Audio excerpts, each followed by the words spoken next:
of science classroom expectations for middle school makes me sing, "It's the most wonderful time of the year." Okay, maybe that's Christmas, or maybe the start of summer is the most wonderful time of the year.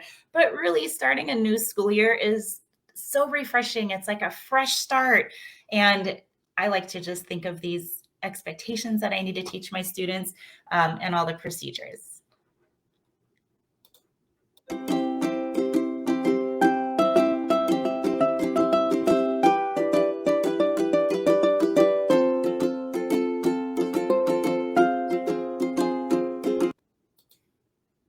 All right, well, aloha, my teacher friends. If we haven't met yet, I am Fleur, the face of Aloha Monday Teaching, where I help middle school science teachers be intentional, prepared, and refreshed for Monday and any day, by giving them strategies, tips, low prep, lesson plans, all those kinds of things. All right. So before we get started, make sure that you don't miss a thing. Make sure you like and subscribe to this video, this channel on YouTube for the videos and everything. You can also find me on Instagram and Facebook at Aloha Monday Teaching, where I share more. And don't forget to go to fleurstrongoli.com/daily if you haven't done this yet. This is your free guide, 5 daily must-do routines to run your science classroom like a pro. This is useful any time of year, no matter if you're brand new to teaching or you're a veteran teacher and been teaching forever. So like me, feels like forever, but this is very, very useful and something that you should be doing each day, no matter what you're teaching. All right, so no matter how long you've been teaching, if you're brand new or a veteran, this setting your class, we're talking about classroom expectations. So setting your classroom expectations is a very important step in classroom management. So if you haven't watched the classroom management videos, I have a 3-part video series. So you can check that out. I'll link them in the description. So setting classroom expectations for middle school isn't something we do only on the first day of school. We usually do this for the first 2 to 6 weeks, depending on our group of students and how well they're catching on. It's also something that we do all year long. So we have to teach the procedure or the routine, what we expect. We need students to practice it, and we need to reinforce it. We also need to review it throughout the school year. If students are if they're not following the expectation, review it. If you have a new student come in, you'll want to review it so that they know what to do also. So in part 1 of this 2-part series of setting classroom expectations, today we're going to talk about setting those classroom routines and procedures, what are they? And in part 2, we're going to go over cooperative learning, lab safety, and lab procedures. All right, let's get started. So first things first, this is what I do every summer. I make a list of everything that I can think of that I need to teach my students. So I suggest if you haven't done this, it's a good practice to do. You want to remember that every teacher is different and all students need to learn the expectations in your classroom. So your management style is going to be different than maybe the language arts teacher or the math teacher. And these students need to know what to expect when they come to you. And you want to be consistent with this also.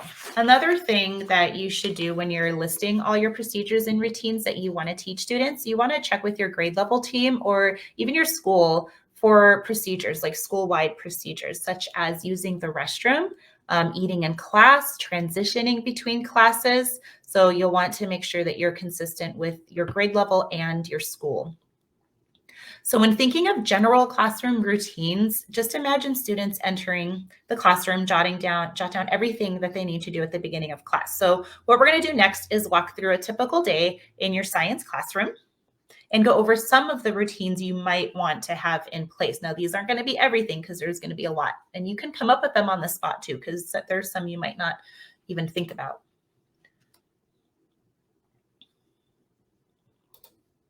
All right, so the beginning of class. Where are you standing? I think teachers should be at their doors and you should be greeting your students as they enter. This is also a good place to be to help monitor what's going on in the hallways. But what will your students do when they enter the room? So here's some ideas and examples. So the beginning of class would be about the first 5 to 10 minutes of class. That could change. It just depends on what you're doing. So something to think about is when the students walk into the room, what does that look like? So perhaps students should walk in quietly, go straight to their desk. So you decide what it's going to look like in your classroom. Turning in homework or papers. So they would turn in papers to a basket, a turn-in basket. If there's important papers to turn in, they would bring those directly to me, or maybe put it in the basket. Maybe there's a separate place for it. Bell work or entrance tickets, bell ringers, warm-ups, whatever you call it, it has the same purpose. So these in my classroom, I post them on the board on the screen. So students know if they need to get a paper. I have those magnetic pockets. I'll link that in the description. But I put papers in there and it's on the whiteboard. So they know if they need to grab one of those. They know if they need to grab a little scratch paper, if they just need their notebook, their book, whatever their bell work is that day, they'll know what to do because I have it posted. Unpacking backpacks, preparing your materials for the day. So what are they supposed to do? How do they know what they need? It's a good idea to also post this so that students are prepared. Backpacks maybe are at their feet. Maybe you have a certain spot in the room for backpacks so you don't fall. One year I almost tripped on a backpack. I was not happy. Water bottles, I like to have those on the floor because I don't like them spilling. So just think about what the beginning of class looks like in your classroom.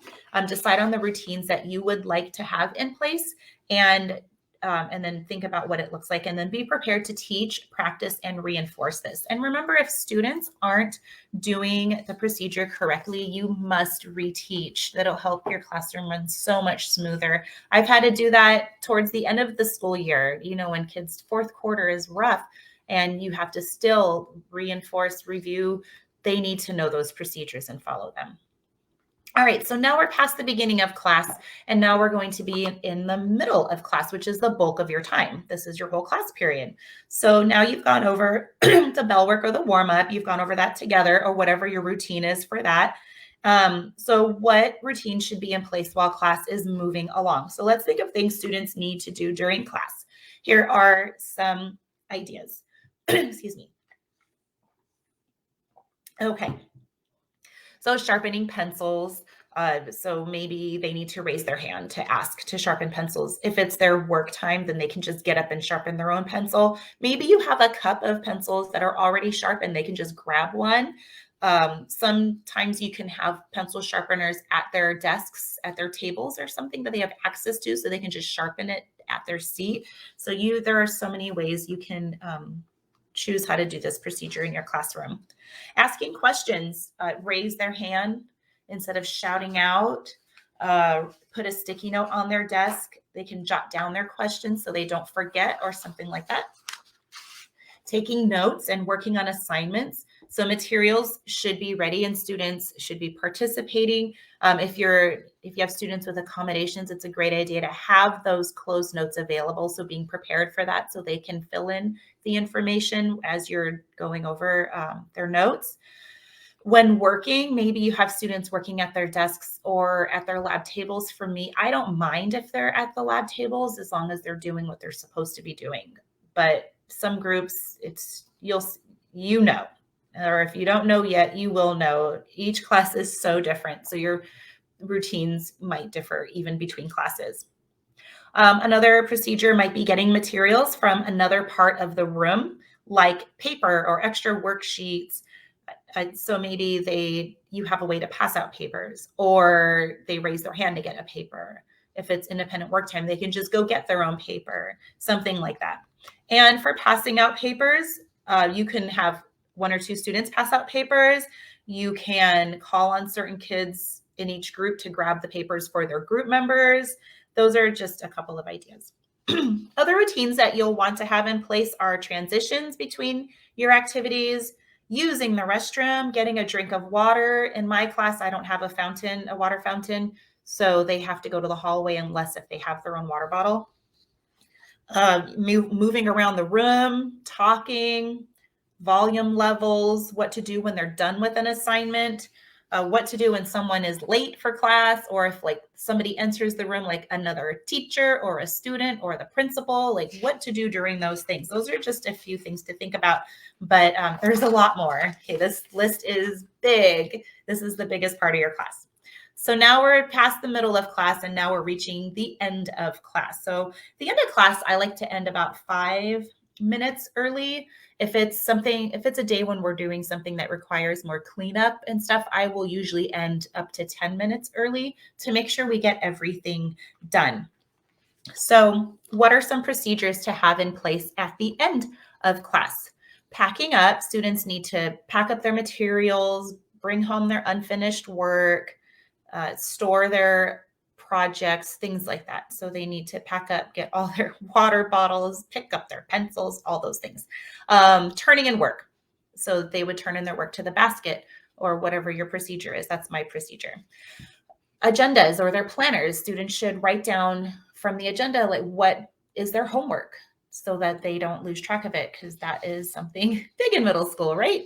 They forget, oh, I had to do that for homework. And cleaning up. So the desk in my classroom, their desk and the floor around the student's desk should be clean. I learned this one in elementary school, and middle schoolers like this too. They're so funny. So it's called magic piece of trash if the room is extra messy or if no one's like wanting to help out. So pick secretly like 2 to 4 pieces of trash around the room and tell them I got the magic piece of trash. Okay, who can find it? And so they will just start picking up all the trash in the room and they're going to come show you, is this it? Is this it? And you don't tell them until the room is clean who got it, but you got to really remember what the trash was and who found it. So you'll do that. And then when the room is clean, then you announce the magic piece of trash winners.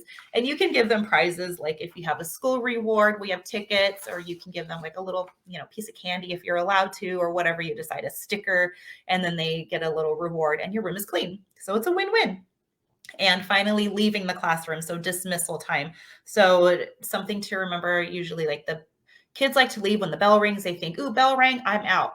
But it's really the teacher who dismisses. And sometimes that, depending on our day, I'm like, oh no, the bell, go. But I guess I ultimately dismiss because I said go. But usually, you want them to line up or you want them to be at their desk and you call them to leave. You decide on what works best for your class. And again, that's something that could change between classes depending on your group of kids. So there are so many procedures, routines that you need to be prepared for in your classroom, these expectations, how you want them to do things, how you want your classroom to run. So just remember that you need to teach those expectations, practice them, reinforce them, and throughout the year, review as necessary. So now it's your turn. Make a list of the expectations, procedures, and routines that you will have in your classroom. Write down what that looks like and what the students should be doing. That way you have a good visual for yourself, and then teach it, practice it, and reinforce it. One more thing I want to say is if it's not working, go ahead and change it, adjust it. That is totally fine. But if you change it, make sure you teach it, practice it, and reinforce it. Okay. All right. So before you go, make sure that you have liked and subscribed so you don't miss out on any other videos and tips and strategies. And then please get that free guide, 5 daily must-do routines to run your science classroom like a pro. That will get you off to a great start. And it's something you should do every single day. And if you want more, go to my website. Go to flairstrongoli.com. I've got lots there for you. All right. Thank you for joining me today. We'll do part 2. That'll come up soon. And I will see you next time. Aloha.